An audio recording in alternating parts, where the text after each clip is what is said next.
Glória a Deus. Abra sua Bíblia em Neemias, capítulo de número 12. Nós estamos chegando aí ao final dessa série. Nós estamos aí no capítulo de número 12, o livro de Neemias, até o capítulo de número 13.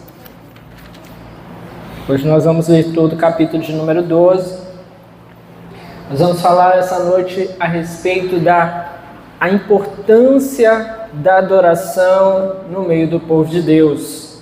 Como é importante a adoração, né? E como a adoração ela pode também ser compreendida em vários aspectos.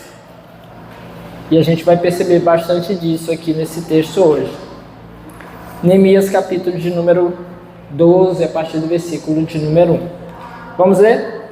O texto diz assim: Estes foram os sacerdotes e os levitas que voltaram com Zorobabel, filho de Sealtiel, e com Jesua, Seraías, Jeremias, Esdras, Amarias, Maluque, Atos, Secanias, Reum, Meremote, Ido, Gineton, Abias, Miamim, Maadias, Bilga, Semaías, Joiaribe, Gedaías, Salu, Amoque, Ilquias e Gedaías.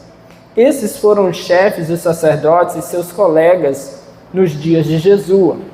Os levitas foram Jesua, Binui, Cadmiel, Serebias, Judá e também Matanias, o qual com seus colegas estava encarregado dos cânticos de ações de graças.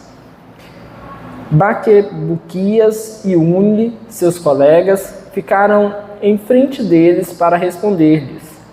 Jesua foi o pai de Joiaquim, Joiaquim foi o pai de Eliasibe, Eliasibe foi o pai de Joiada, Joiada foi o pai de Jonatas, Jonatas foi o pai de Jadua. Nos dias de Joiaquim, estes foram os líderes das famílias dos sacerdotes, da família de Seraías, Meraías, da família de Jeremias, Ananias, da família de Esdras, Mesulão, da família de Amarias, Joanã, da família de Maluque, Jonatas, da família de Secanias, José, da família de Arim, Adna, da família de Meremote, Eucai, da família de Ido, Zacarias, da família de Gineton, Mesulão, da família de Abias, Zicri, da família de Miniamim e de Maadias, Piltai, da família de Bilga, Samua, da família de Semaías, Jonatas, da família de Joiaribe, Metenai, da família de Gedaías, Uzi, da família de Salai, Calai, da família de Amoque, Eber, da família de Uquias, Asabias, da família de Gedaías, Natanael. Nos dias de Eliasibe, os chefes das famílias dos levitas e dos sacerdotes, Joiada, Joanã e Jadua, foram registrados durante o reinado de Dario Persa. Os chefes das famílias dos descendentes de Levi, até a época de Joanã, filho de Eliasibe, foram registrados no livro de Crônicas. Os líderes dos levitas foram Asabias, Serebias, Jesua, filho de Cadmiel, e seus colegas que ficavam em frente deles quando entoavam louvores e ações de graças. Um grupo respondia ao outro conforme prescrito por Davi, homem de Deus. Matanias, Baquebuquias, Obadias, Mesulão, Talmon e Acube eram porteiros, vigiavam os depósitos localizados junto às portas. Eles serviram nos dias de Joiaquim, filho de Jesua, neto de Josadaque, nos dias do governador Neemias e de Esdras, sacerdote e escriba. Por ocasião da dedicação dos muros de Jerusalém, os levitas foram procurados e trazidos de onde moravam para Jerusalém, para celebrar a dedicação alegremente, com cânticos e ações de graças ao som de símbolos, harpas e liras. Os cantores foram trazidos dos arredores de Jerusalém, dos povoados dos netofatitas, de Bet-Gilgal e das regiões de Geba e de Asmavete, pois esses cantores haviam construído povoados para si, ao redor de Jerusalém. Os sacerdotes e os levitas se purificaram cerimonialmente, e depois purificaram também o povo e as portas e os muros. Ordenei aos líderes de Judá que subissem ao alto do muro. Também designei 2 grandes coros para darem graças. Um deles avançou em cima do muro, para a direita até a porta do esterco. Usaías e metade dos líderes de Judá os seguiram. Azarias, Esdras, Mesulão, Judá, Benjamim, Semaías, Jeremias e alguns sacerdotes com trombetas, além de Zacarias, filho de Jonatas, neto de Semaías, bisneto de Matanias, que era filho de Micaías, neto de Zacur, bisneto de Asaf, e seus colegas, Semaías, Azareel, Milalai, Gilalai, Maai, Natanael, Judá e Anani, que tocavam os instrumentos musicais prescritos por Davi, homem de Deus. Esdras, o escriba, ia à frente deles.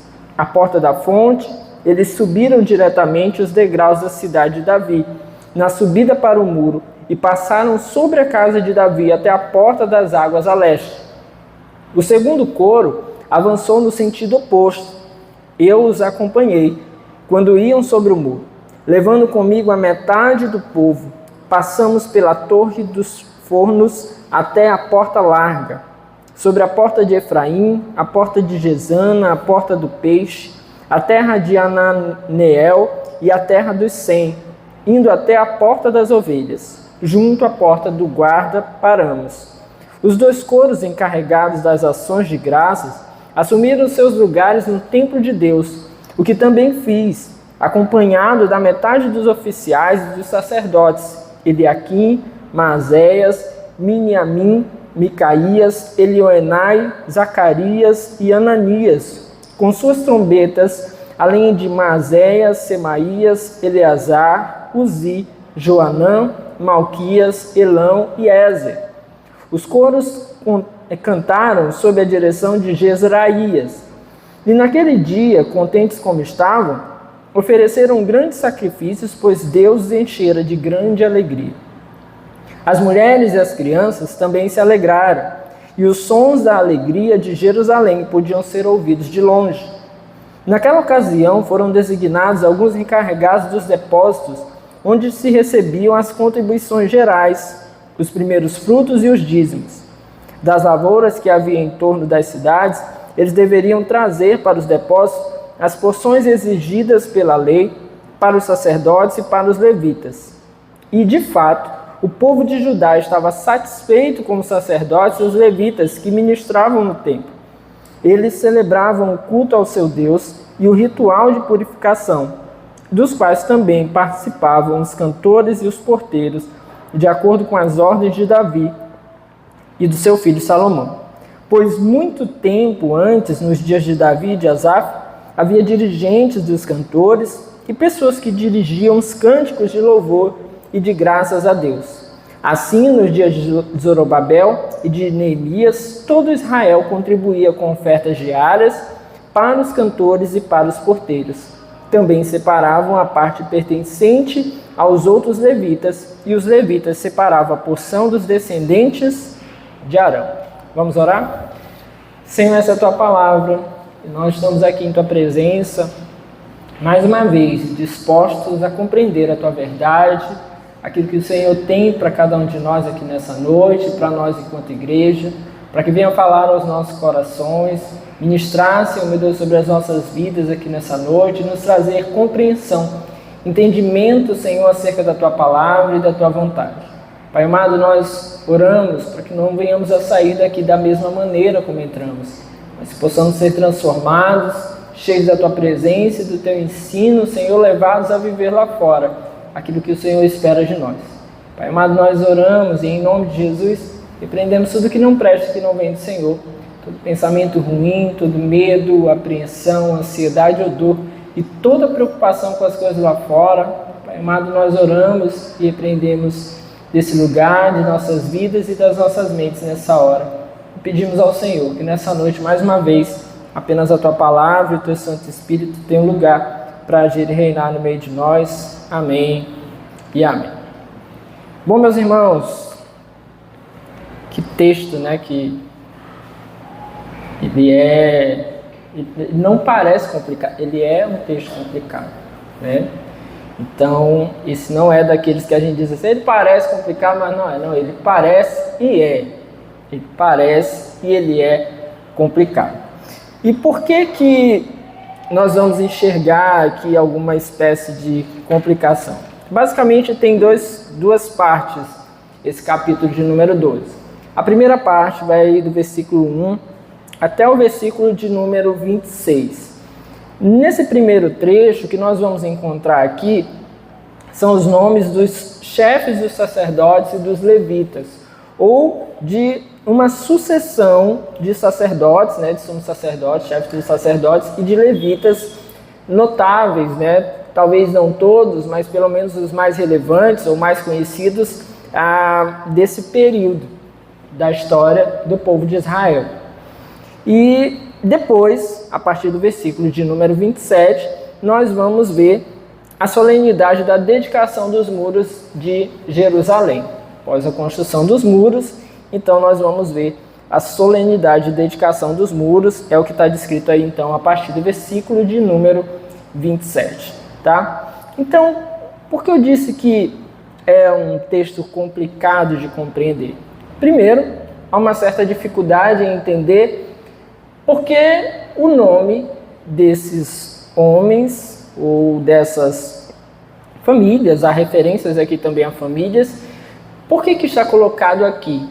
Porque justamente nesse lugar, e porque nesse livro se faz referência a eles, qual foi a intenção de que nós compreendemos que Deus inspirou homens a escrever tudo aquilo que está aqui dentro da Bíblia Sagrada. Qual seria a intenção de Deus a inspirar um homem a escrever, a fazer esses registros aqui dentro desse livro, ou justamente nesse ponto, né? Então talvez seja nosso primeiro dilema aqui diante desse texto, né?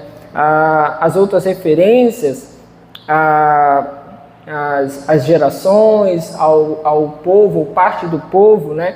que migra, que sai ali justamente do cativeiro, volta para Jerusalém, ali faz mais sentido, vamos dizer assim.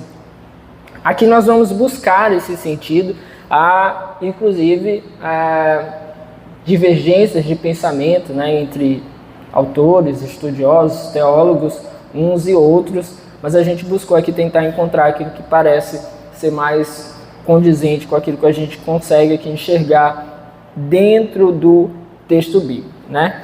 Então, aqui nós temos, como eu disse, esses nomes, primeiro de sacerdotes, depois de levitas, aí depois volta a apresentar alguns sacerdotes aqui, notáveis dessa época aqui dentre os judeus, e como eu disse também, nós não sabemos bem o porquê desse registro estar inserido aqui.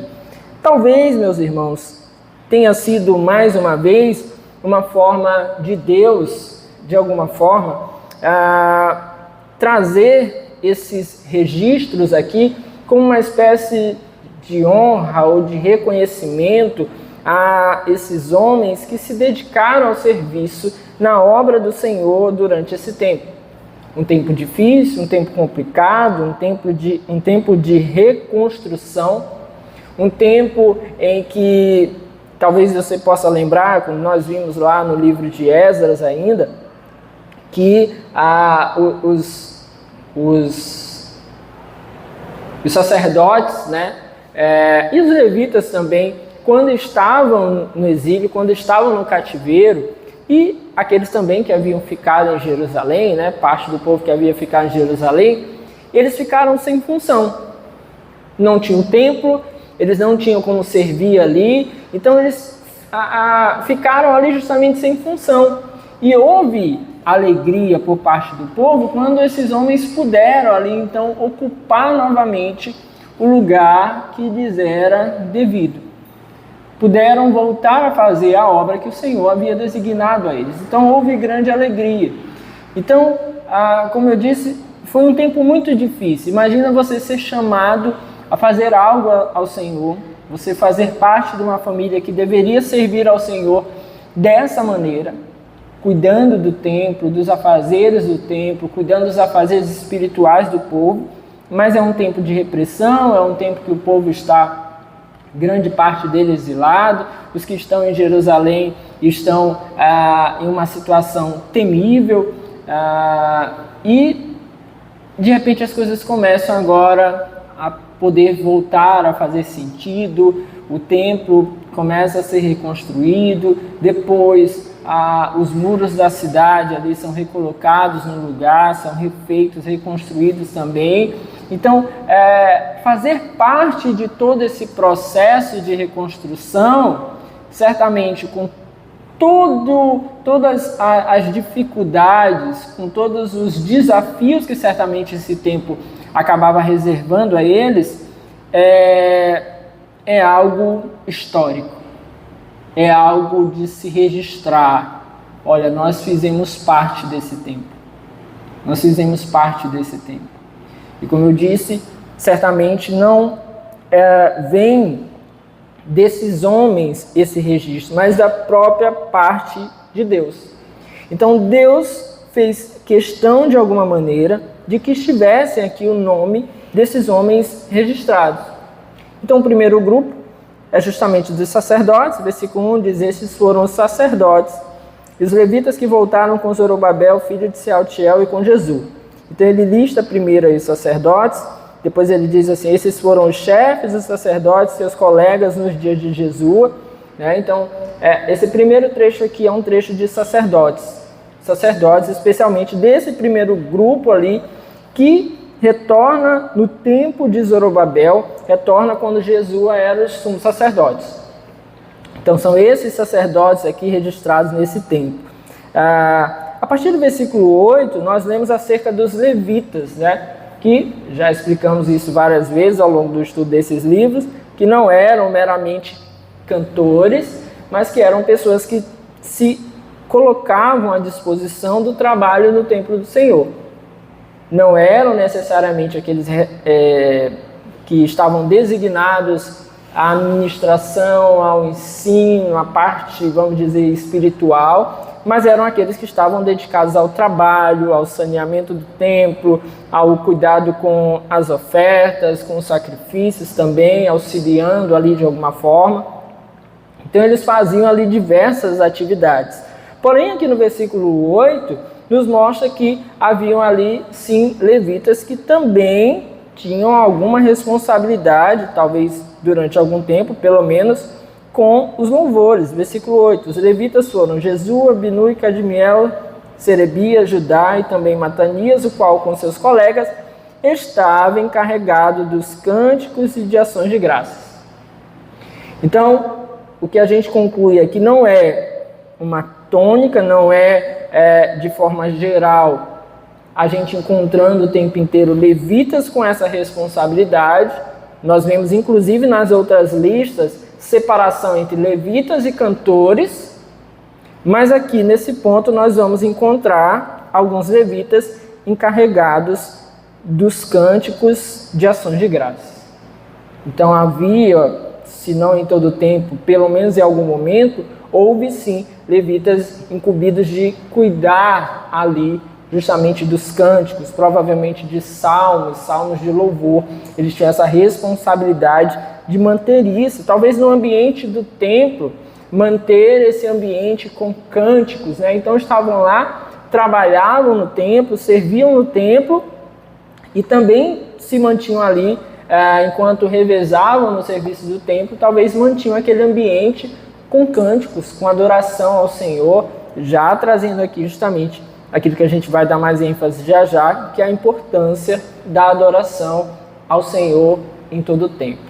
Então começa a se descrever a partir daqui os levitas também. Depois o texto volta a tratar aqui da sucessão de sumos sacerdotes. Ele vai falar aqui, vai trazer as gerações, Então nós já lemos todo esse trecho aqui, até que, meus irmãos, nós chegamos a uma geração bem complicada, que foi a geração que vem a partir de Eliasibe. Versículo 22 diz: nos dias de Eliasibe, os chefes das famílias dos levitas e dos sacerdotes Joiada, Joanã e Jadua foram registrados durante o reinado de Dario Pérez. E depois diz o versículo 23, que os chefes das famílias e os descendentes de Levi, até a época de Joanã, filho de Eliasibe, foram registrados no livro das crônicas. É como se tivesse aqui alguma separação entre aqueles que são dos tempos de Eliasibe, né, ou descendentes de Eliasibe, e um outro grupo aqui, descendentes de Levi. Por que talvez existiu essa separação? Aí a gente precisa recordar um fato. Volte no capítulo 8, versículo 4. Capítulo 8, verso 4.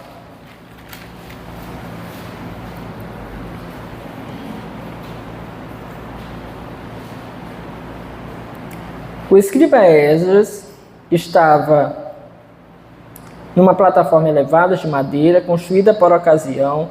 Ao seu lado direito estavam Mititias, Sem, e à esquerda estavam Pedaías, Misael, Malquias, Azon, Asbadana, Zacarias e Mesulam. Cadê o ponto aqui? Acho que me perdi. Tá, aí vai falar que Esdras abriu o livro da lei, aí você lembra que Esdras começou a fazer a leitura da lei ao povo, e em determinado momento nós vamos encontrar justamente Eliasibe, marquei errado, mas eu vou contar a história pelo menos. Aí em determinado momento, o que a gente vai encontrar? Eliasibe, você lembra que Eliasibe, ele foi parceiro de Tobias. Quem era Tobias? Foi um daqueles que se mostrou quase que o tempo inteiro contrários, se colocando ali contra o trabalho de Neemias. Tobias, Gesem, eram aqueles que se mostraram ali contrários. Quando o trabalho está sendo concluído, já mais à frente, lá no final da reconstrução, a gente vai encontrar Eliasibe fazendo parceria com Tobias. Ou seja, era um homem do povo de Deus que deveria estar a favor de Neemias, da obra de reconstrução, e estava ali fazendo naquele momento parceria com aqueles que eram opositores. O que acontece então, quando o homem de Deus, que deveria estar servindo ao Senhor, servindo em direção àquilo que Deus estava fazendo, a proposta de Deus, ele se coloca contrário a isso, segue os seus próprios desejos. O texto diz até lá que havia ali os seus próprios interesses também nisso. Ele começa a ser descredibilizado diante da obra de Deus e diante do próprio Deus. É o que nós muitas vezes enxergamos, né? Em determinados ministérios, pessoas que exercem ministérios, pastores, líderes de muita influência, e aí você vê que em determinado momento essas pessoas começam a se alinhar e se aliar também com aquilo que é mal, e você percebe o que? Um declínio ministerial, que é uma queda na sua família, a igreja, as pessoas começam a sair, a gente percebe ali um declínio ministerial muito claro, porque essas pessoas que deveriam servir ao Senhor, talvez até foram chamadas de fato a servir ao Senhor, começaram a se aliar com aquilo que é mal. Exatamente isso que acontece com Eliasibe, que se colocou como aliado, então, de Tobias. E aí a gente pode voltar lá no capítulo 12. O fato, então, de Eliasibe ter sido um aliado de Tobias faz com que os sacerdotes do seu tempo possam ter se tornado, talvez, um tanto mais negligentes. E quando, meus irmãos, pessoas que deveriam servir a Deus se tornam negligentes, o que acontece? A obra de Deus para? Não. Deus levanta aqueles que são tementes, aqueles que o amam, aqueles que às vezes nem foram designados diretamente para fazer aquela atividade, mas o Senhor vai lá e os capacita para que a obra do Senhor não pare. Isso sempre aconteceu ao longo da história. Ninguém que ache que quando um episódio assim, triste, acontece, a obra de Deus vai parar. Não para. Deus levanta outros homens e mulheres ao longo da história. Isso sempre aconteceu para que a obra continue, para que o nome dele continue sendo exaltado. E o que aconteceu então, o texto aqui a partir do versículo 23 vai nos mostrar que esses da família de Levi, ou seja, levitas, vão sendo aqui levantados para fazer essa obra que os sacerdotes estão sendo negligentes, por conta, provavelmente, dessa influência ruim de Eliasibe. Então, é isso que o texto aqui está nos dizendo. Os chefes das famílias dos descendentes de Levi, até a época de Joanã, filho de Eliasibe, foram registrados no livro das crônicas. Os líderes dos levitas foram. Então, ele lista aqui esses levitas relevantes naquele tempo. Aí diz assim: filho de Cadmiel e seus colegas que ficavam em frente deles quando entoavam louvores e ações de graças. Um grupo respondia ao outro, conforme prescrito por Davi, homem de Deus.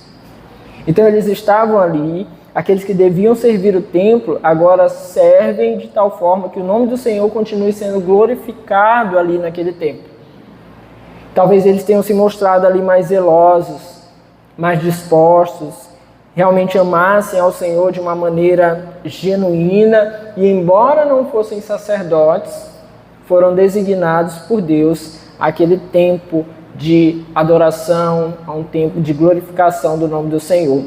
O texto nos mostra, inclusive, que alguns deles, mais uma vez, eram cantores, outros também serviram ali nas portas. Versículo 24. Matanias, Bequebuquias, Obadias, Mesulão, Talmon e Acube eram porteiros, vigiavam os depósitos localizados junto às portas. Então havia os porteiros. O versículo 24 nos fala que os outros estavam ali entoando louvores e ações de graças, um grupo respondia ao outro, né? Então, parte desses levitas entoavam cânticos, outros faziam ali o trabalho das portas. Então o nome do Senhor continuava sendo adorado, o trabalho do templo continuava, embora os sacerdotes desse tempo talvez fossem um pouco mais, no mínimo aí, negligentes por conta dessa influência ruim de Eliasibe. Então isso é um panorama aí desses nomes que estão aqui registrados. Então a gente chega no segundo ponto aí do livro, né, desse capítulo, na verdade, que é justamente a solenidade da dedicação dos muros de Jerusalém. Os muros foram edificados e agora o que o povo vai fazer é celebrar ao Senhor com grande alegria. E aqui a gente se pega também em um outro dilema. E qual é o dilema aqui? O dilema aqui é, esse texto aqui, ele é ou imediatamente após a reconstrução dos muros, ou ele é de um tempo mais adiante? Alguns autores vão apontar que essa celebração foi após, ou imediatamente após, a reconstrução dos muros. Os muros foram reconstruídos e agora o povo foi celebrar. Outros autores vão apontar que não, esse texto aqui é como se tivesse passado todo esse tempo, a reconstrução dos muros aconteceu, a restauração espiritual do povo que nós vimos por meio da leitura da lei, o repovoamento, né? Então tudo isso que nós vimos nos últimos capítulos é como se de fato esse capítulo 12 ele estivesse colocado aqui após tudo isso. Alguns consideram que só houve essa celebração após a reconstrução espiritual e o repovoamento de Jerusalém. Então veio essa celebração. Outros vão dizer, não, essa celebração ela foi lá atrás, ela foi imediatamente após a reconstrução dos muros, antes mesmo do repovoamento, antes mesmo dessa reconstrução espiritual que houve ali em Jerusalém. Então aqui também é um ponto onde há esse dilema. Fato é, meus irmãos, que talvez independente dessa questão do tempo em que isso ocorreu, o que mais talvez seja relevante aqui seja a forma como isso foi feito. A forma como foi feita essa celebração. E a primeira coisa que a gente precisa entender a partir daqui é extremamente fundamental que nós celebremos ao nome do nosso Senhor. Amém? O Senhor precisa ser adorado. Ele precisa ser engrandecido. Ele precisa ser louvado. Nós precisamos reconhecer com alegria os feitos do nosso Senhor.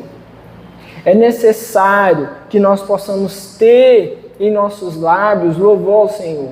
É necessário que nós tenhamos em nosso coração louvor ao Senhor. É necessário que nós tenhamos em nossa vida louvor ao Senhor. Que os nossos olhos, o nosso olhar transpareça o louvor que nós temos ao Senhor. É fundamental. Uma das coisas, meus irmãos, que eu, enquanto pastor, enquanto líder, eu busco nas pessoas, o que me dá, talvez, assim, entender que alguém, de fato, tem uma grande caminhada a seguir com o Senhor, é justamente o olhar. O olhar de quem fala a respeito de Deus com amor ao Senhor, a sua obra, a sua palavra, é sempre diferente. Eu não sei se você já parou para observar isso, mas para mim é uma coisa que me chama muita atenção. O olhar é sempre diferente. O olhar de quem fala de Deus com amor, o olhar de quem fala de Deus com temor, o olhar de quem fala de Deus e conhece a Deus é diferente. É diferente. Então nós precisamos aprender isso.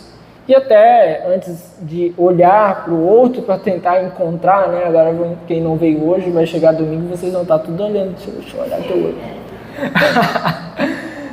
O pessoal não vai entender, né? Mas antes até da gente procurar o olhar do outro, é a gente se perguntar, será que eu tenho esse brilho no olhar? Sabe aquele brilho no olhar do apaixonado?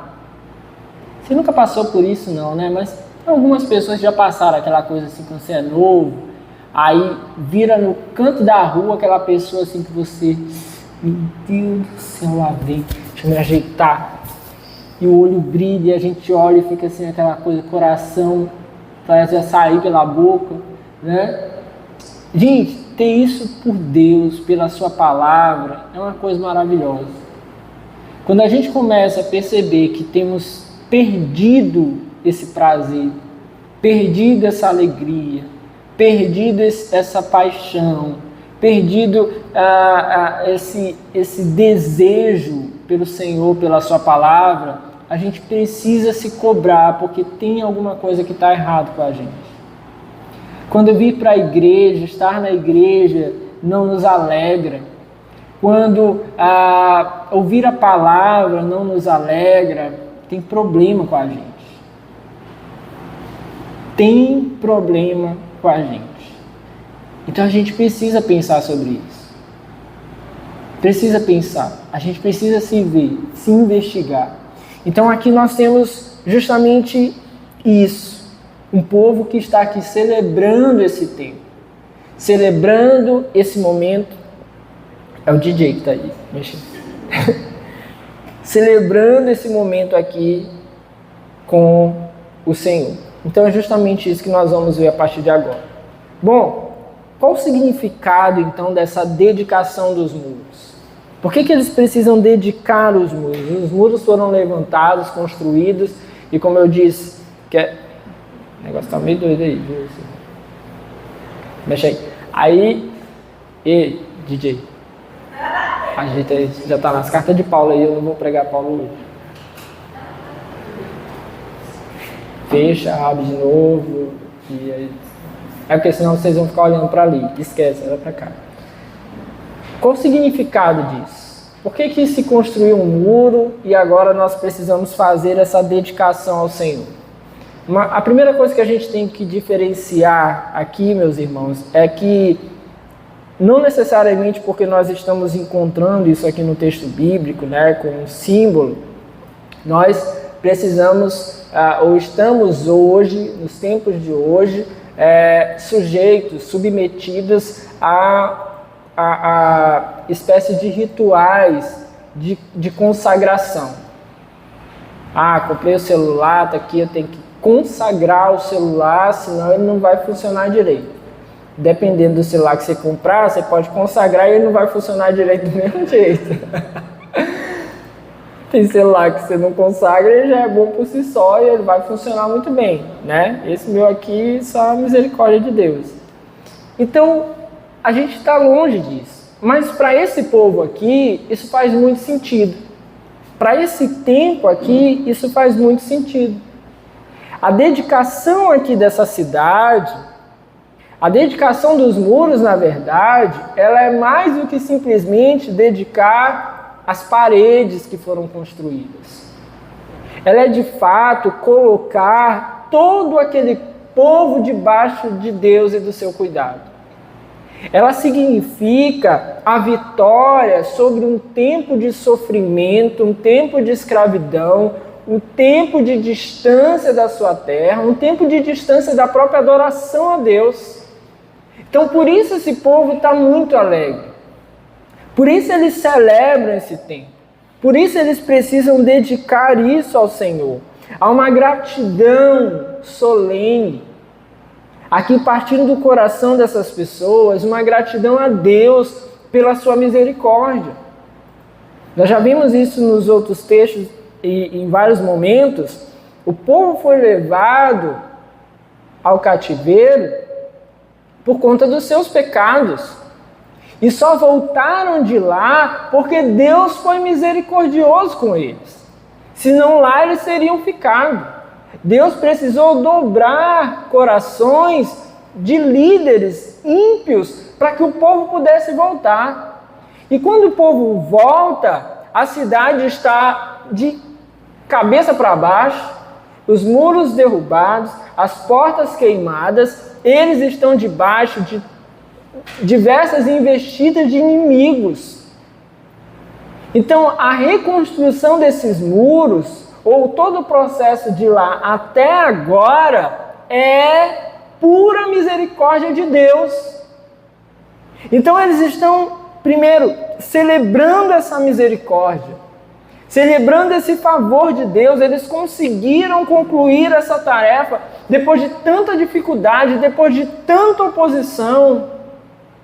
Meus irmãos, muitas vezes quando esse tempo chega, a gente esquece do favor de Deus. Mas não podemos fazer isso. Porque quando nós estamos no meio dos problemas, a gente clama a Deus: Senhor, nos ajude.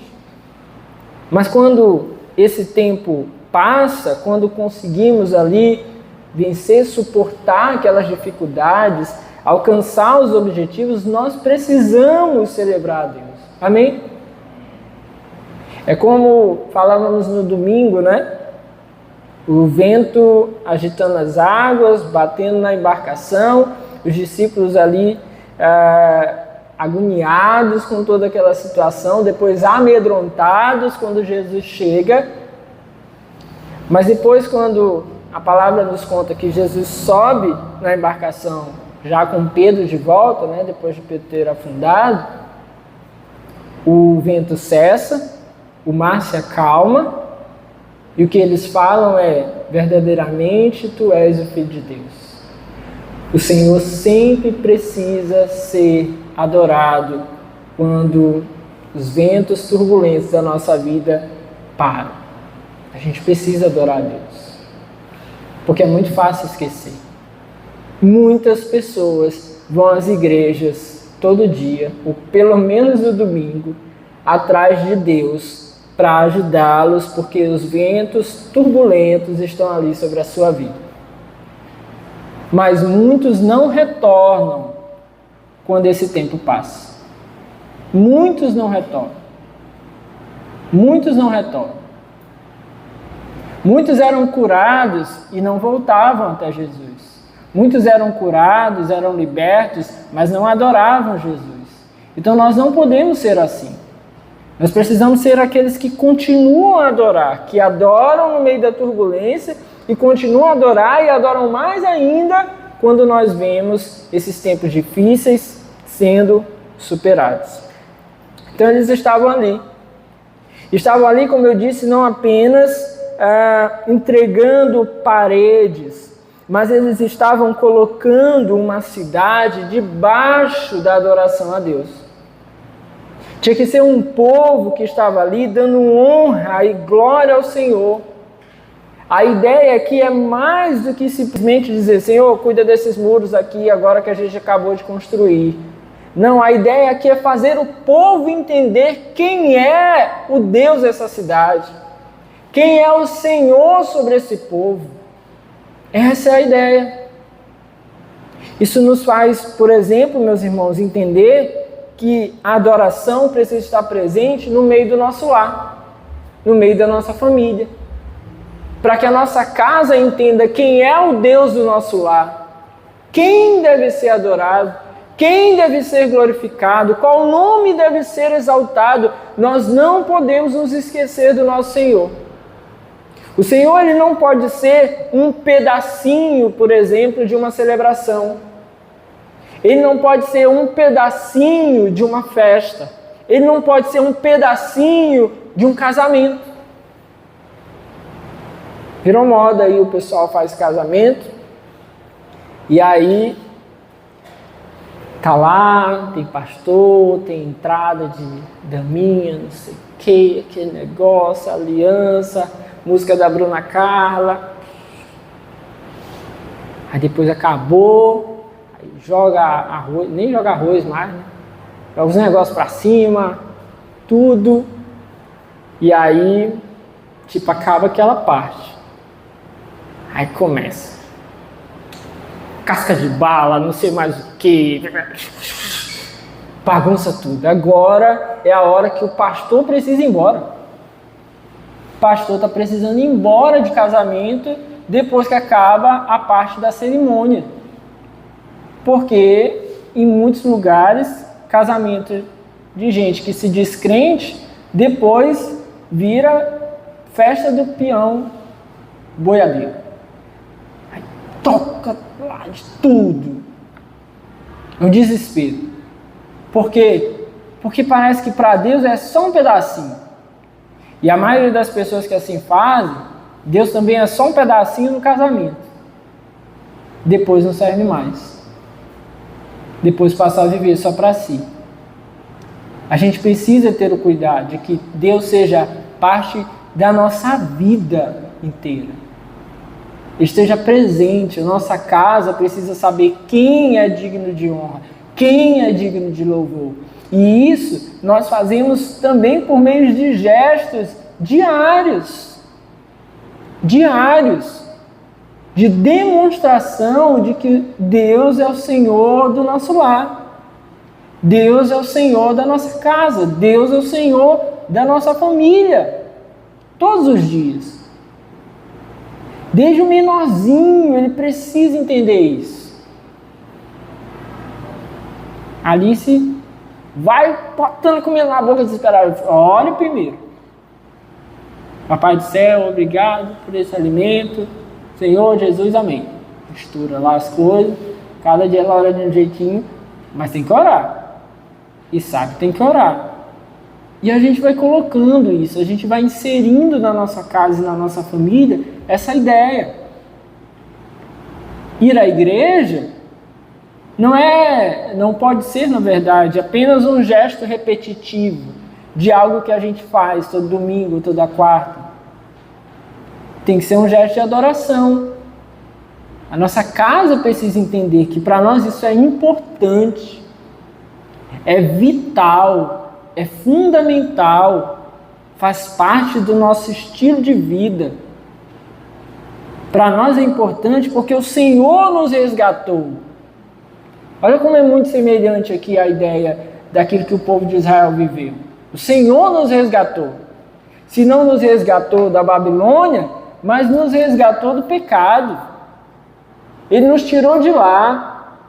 Estamos vivos pela sua graça, então Ele deve ser adorado o tempo inteiro em nosso lar. O tempo inteiro em nossa família. Nós não compactuamos com aquilo que é errado, nós não permitimos aquilo que é enganoso, não entra no nosso lar recursos que sejam ilícitos, porque o nosso lar é lugar de adoração ao Senhor. Então, em tudo nós vamos demonstrando para que esse ambiente saiba, aqui o Senhor é adorado. Aqui o Senhor deve ser glorificado. A igreja é a mesma coisa. Parece trivial falar que a igreja precisa ser assim, mas não é tão trivial assim. Sabia que quando a gente começou a cogitar botar ar-condicionado aqui, teve gente que soprou no meu ouvido de aceitar ar-condicionado que não era lícito? Só para a gente ter? Não dá, meus irmãos. Não, a gente fica aqui no calor, 40 graus, mas só vai ter um ar-condicionado aqui o dia que o Senhor puder ser glorificado por isso. Estamos aqui. Friozinho aí que você está até... Não? Deus é bom, mas Ele deve ser glorificado o tempo inteiro. Deve ser exaltado. O nome dEle deve ser adorado em nossas vidas. Amém? Eles colocaram então a cidade, né? E os muros também, tudo aquilo debaixo dessa proteção de Deus. Porque eles reconhecem agora que é Deus quem guarda a cidade. É Deus quem guarda todo aquele ambiente. Os muros, eles não foram edificados em vão. Eles são um marco de que o Senhor cuida de todo aquele lugar. Então nós temos que ter essa consciência. É o Senhor quem guarda, é o Senhor quem protege, a Ele está confiado tudo aquilo que nós somos. O nome dEle é aquele que vai ser glorificado em nosso meio. Ele tem todo o poder. Alguns estudiosos apontam que Jerusalém, embora agora seja um ambiente nesse tempo já do povo de Deus, teria sido uma cidade fundada por povos pagãos. Então, se isso verdadeiramente fazia parte do imaginário, da mente, do conhecimento do povo nesse tempo, se isso que a história aponta é real, também fazia muito sentido eles confiarem tudo isso ao Senhor. Se haviam outros que passaram por ali e teriam vivido adorando outros deuses, era fundamental que eles estivessem ali adorando ao Senhor. Claro, isso não deve fazer com que a gente caminhe simplesmente como supersticiosos, mas como pessoas que adoram mesmo a Deus. A casa onde a gente mora, uma vez eu conversando com a proprietária, a filha da dona, na verdade, né? Que é quem trata sempre comigo. E aí ela falando assim, tinha uns móveis lá, aí ela falou assim, porque minha mãe aqui, ela guardava as pedras dela de poder, esotérica, não sei, essas pessoas que gostam de umas pedras que tem poder, né? E aí, ela falou isso assim, eu olhei para Neuza, achei até engraçado. É claro que não nos abala. Por quê? Porque quando você chega lá e você é um servo de Deus, importa que esse ambiente, toda a sua vida, né, não apenas o espaço territorial, mas toda a sua vida seja dada ao Senhor. Nunca vi um curupira por lá, nunca vi uma pedra voando ou brilhando, nada assim. É de Deus e a gente vive tranquilo como servo de Deus. Então eu imagino que se isso fazia parte realmente do imaginário dessas pessoas, para eles é fundamental dizer assim, olha, esse lugar onde nós estamos é do Senhor, não importa quem passou por aqui. Tem crente que é crente supersticioso, vai para o lugar e fica desesperado. Aqui foi não sei o quê, aqui foi um cemitério, aqui foi um terreiro. Aqui Dona Maria, não sei das contas, fazia não sei o quê. Aí fica tudo desesperado. Gente, chegou no ambiente e você serve a Deus, ama ao Senhor, é temente ao Senhor, esse lugar é do Senhor, amém? Esse lugar é do Senhor. Então esse povo faz isso também com essa fé de que esse ambiente, todo aquele lugar agora é dado, é devotado ali ao Senhor. A solenidade, então, da dedicação dos muros, ela foi ali colocada debaixo da direção de Neemias. Foi Neemias, então, que direcionou toda a celebração. Primeiro nós vemos aqui que os levitas foram chamados de várias partes. Diz versículo 27, por ocasião da dedicação dos muros de Jerusalém, os levitas foram procurados e trazidos de onde moravam para Jerusalém para celebrar a dedicação alegremente com cânticos e ações de graças ao som de símbolos, harpas e liras. O que acontece? Eu não sei se você percebeu isso em vários momentos, especialmente acho que nos últimos 3 cultos talvez isso tenha sido referenciado em alguns momentos, eu não sei se você percebeu. Jerusalém é uma cidade, mas haviam pessoas, judeus, vou trocar o microfone. Oi. Haviam judeus que habitavam em outras cidades, inclusive levitas, inclusive pessoas que serviam que habitavam em outras cidades. Alguns autores apontam que também eles meio que foram forçados a ir para esses lugares pela ausência do templo e pela ausência depois que o templo foi reconstruído, de sustento do templo. Se eles precisavam servir no templo, sacerdotes, levitas, só que o templo não estava sendo sustentado porque a cidade ainda estava em declínio, estava ali também não muito povoada, eles precisaram sair e ir servir em outras coisas, buscar sustento em outro lugar. Então alguns começaram criações, outros foram ser vendedores em outras cidades. Só que agora, por ocasião dessa celebração, eles são chamados de volta para que possam participar da celebração. Então os levitas de vários lugares foram procurados e trazidos e levados para lá. Também os cantores, ou seja, houve uma união do povo para que Deus fosse adorado. Isso é importante para nós enquanto igreja. Saber que Deus, ele não é um Deus para ser apenas adorado individualmente, embora a nossa adoração individual seja importante, mas um Deus que deve ser adorado por nós enquanto povo, nós enquanto coletividade devemos adorar a Deus. Por isso é importante, por exemplo, que no culto público, isso depois na história da igreja foi sendo preservado, que no culto público todos cantem. Quem estava aqui na vigília viu como é bonito quando a igreja canta. Só que às vezes nos cultos rotineiros, a gente chega aqui e acha que tem uma banda que pode tocar e a gente não participa.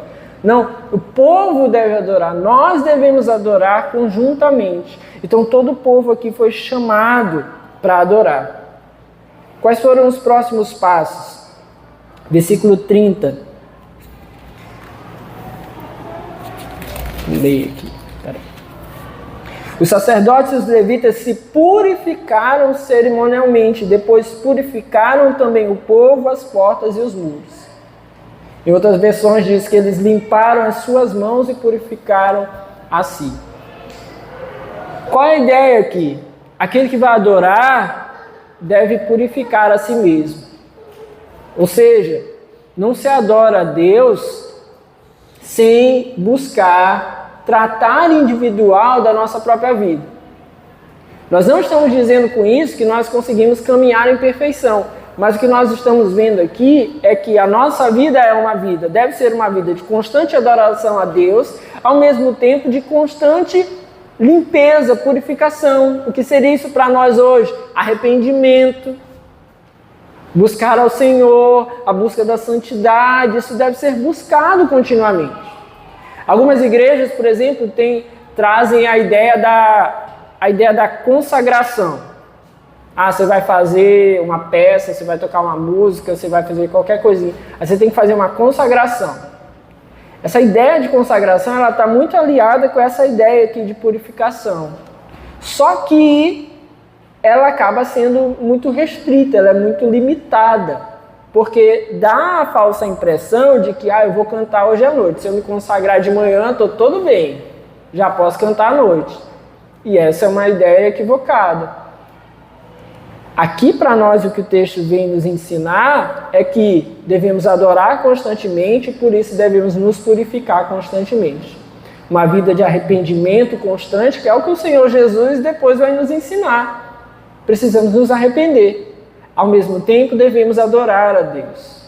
Então eles, dentro desse processo aqui, eles buscaram essa purificação. Nos arrependemos e adoramos, adoramos e nos arrependemos e devemos fazer então isso de maneira constante.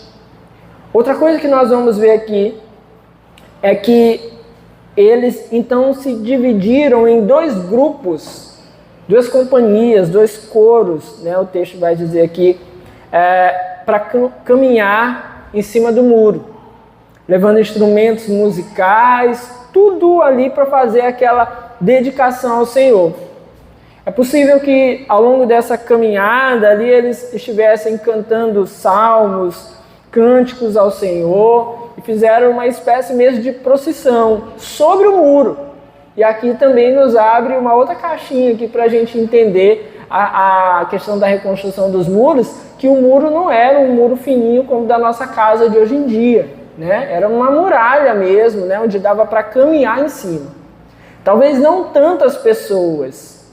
A ideia mais provável é que esses homens aqui, vamos dizer que líderes, né, ou principais ali sobre o povo, caminharam por cima, enquanto o restante do povo caminhou por baixo, uns por dentro da cidade e outros por fora da cidade, como uma maneira de representar mesmo esse abraço sobre a cidade. E eles foram então caminhar aí por esse muro, ao longo de todo o muro, e buscando aí essa glorificação ao Senhor. O texto nos diz, versículo 36,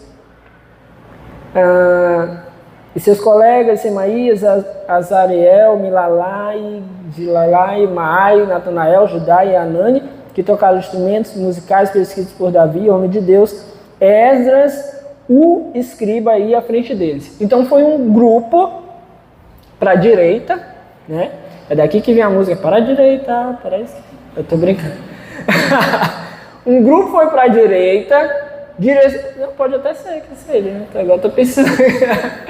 Foi um grupo para a direita, direcionado por Esdras. Esdras vai direcionar um grupo de pessoas ali, que vão adorar o Senhor. Esse grupo aqui tem um fator especial, né?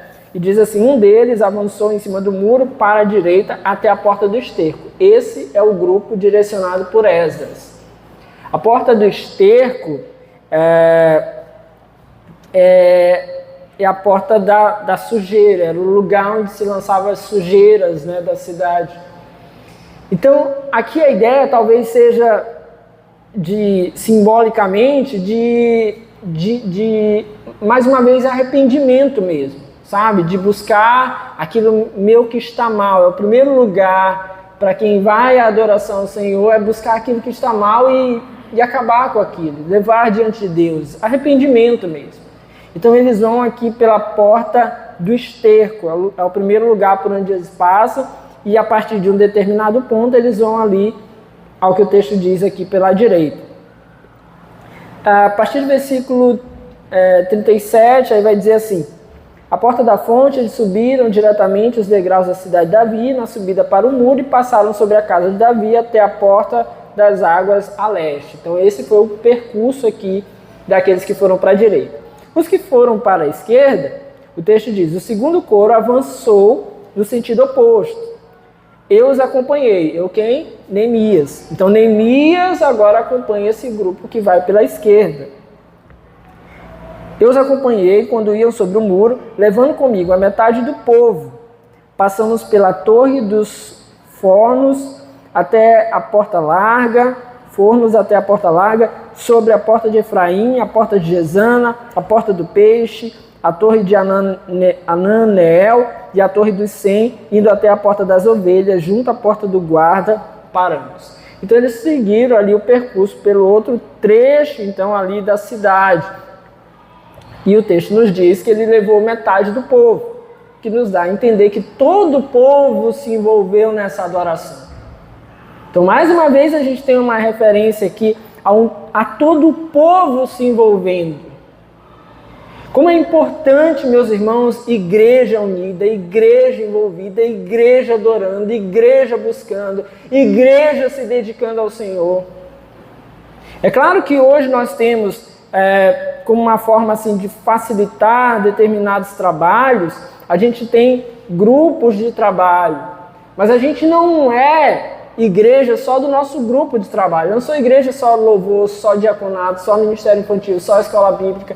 Não, nós somos povo e somos igreja. Então é importante que a igreja, o povo de Deus, possa fazer isso, seguir dessa maneira e seguir alegremente. Veja o versículo 43. E naquele dia, contentes como estavam, ofereceram grandes sacrifícios, pois Deus os enchera de grande alegria. A igreja deve se alegrar em adorar o Senhor. A igreja deve ter alegria em adorar o Senhor. Nós temos que ter muita alegria em exaltar o nome do Senhor. E isso deve, meus irmãos, ser cobrado por nós a nós mesmos. Porque muitas vezes é muito mais fácil para nós nos encher de alegria com tantas outras coisas. Com as coisas de Deus a gente criou uma banalidade. É tudo normal, é tudo comum. Não, meus irmãos, se alegre. Não deixe a vida com o Senhor e especialmente o ambiente com a igreja virar para você um enfado.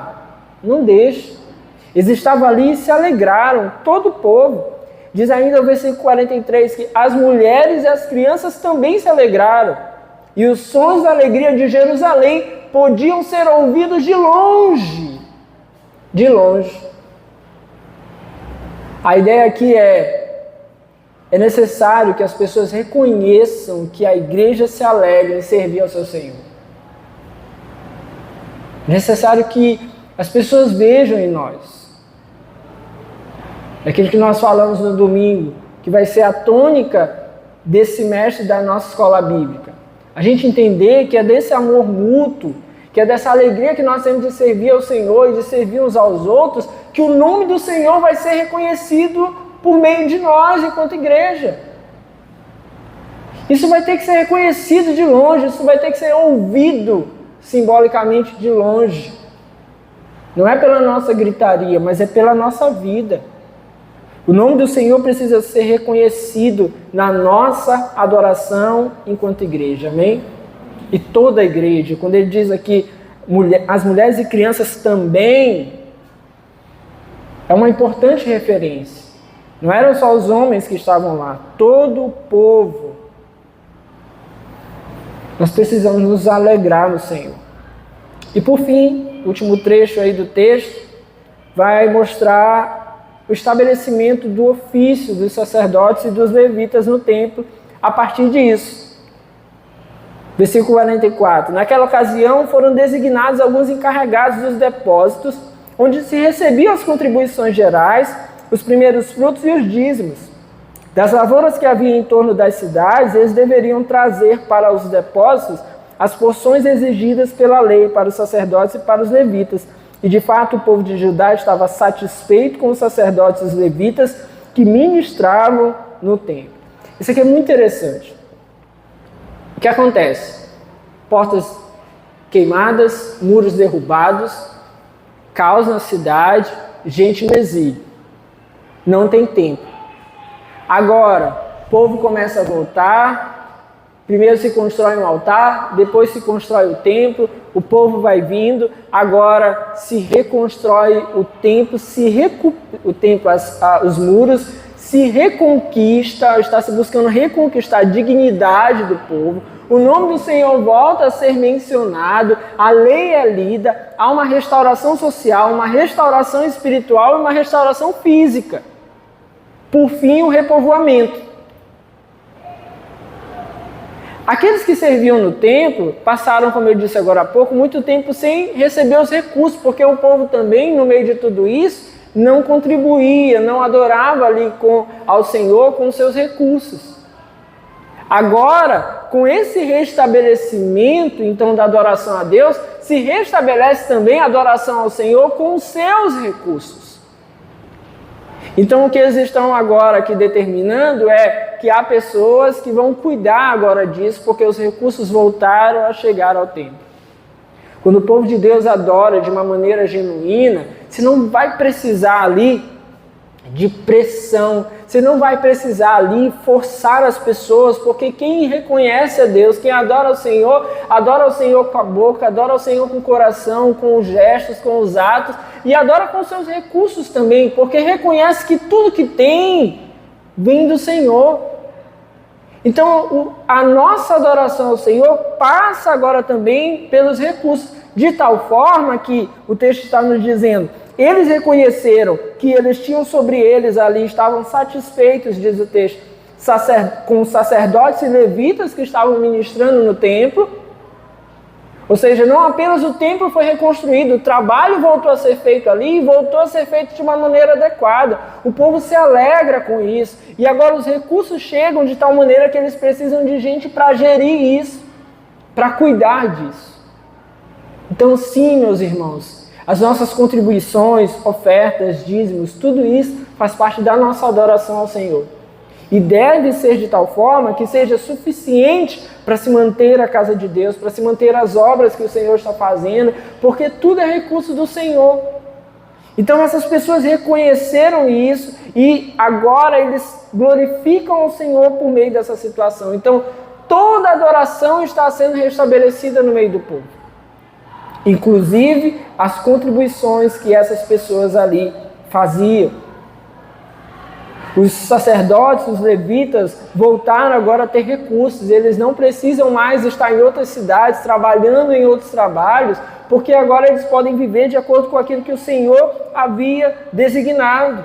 Os ministros poderiam ministrar de uma maneira comprometida para a glória de Deus. Diz o versículo 45. Eles celebravam o culto ao seu Deus e o ritual de purificação, dos quais também participavam os cantores e os porteiros, de acordo com as ordens de Davi e do seu filho Salomão. Pois, muito tempo antes, nos dias de Davi e de Asaf, havia dirigentes dos cantores e pessoas que dirigiam os cânticos de louvor e de graças a Deus. Assim, nos dias de Zorobabel e de Neemias, todo Israel contribuía com ofertas diárias para os cantores e para os porteiros. Também separavam a parte pertencente aos outros levitas, e os levitas separavam a porção aos descendentes de Arão. Olha o que acontece. O texto diz que antes, no tempo de Davi e Asaf, salmistas, se adorava com dirigentes dos cantores, ou seja, havia toda uma ordem de adoração ao Senhor. Ao que parece, isso se perdeu por um tempo. E agora a adoração está sendo restaurada no meio do povo, de tal forma que aí o texto diz que agora, nos tempos de Zorobabel e Neemias, o povo agora contribui, as ofertas do povo fazem com que essa adoração no templo seja restaurada, os cantores estão ali, os levitas estão ali, todos estão servindo, as porções e os recursos que chegam são suficientes. Essa adoração agora a Deus foi reconquistada, podemos dizer aqui que pelo menos por um tempo, de uma maneira plena no coração do povo. Todo o povo passou a entender, todo mundo passou a participar, quer seja com serviço, quer seja com organização, quer seja com envolvimento, quer seja com recursos, todo mundo começa a entender que o importante, meus irmãos, é que estejamos adorando a Deus. E o que nós precisamos sair daqui nessa noite, compreendendo, é que a adoração ao Senhor em todas essas vertentes, em todas essas possibilidades, ela é fundamental. Toda a nossa vida, todo o nosso ser, todos os nossos recursos, todo o nosso fôlego seja sempre para adorar o Senhor. Amém? Fique de pé no seu lugar, vamos orar.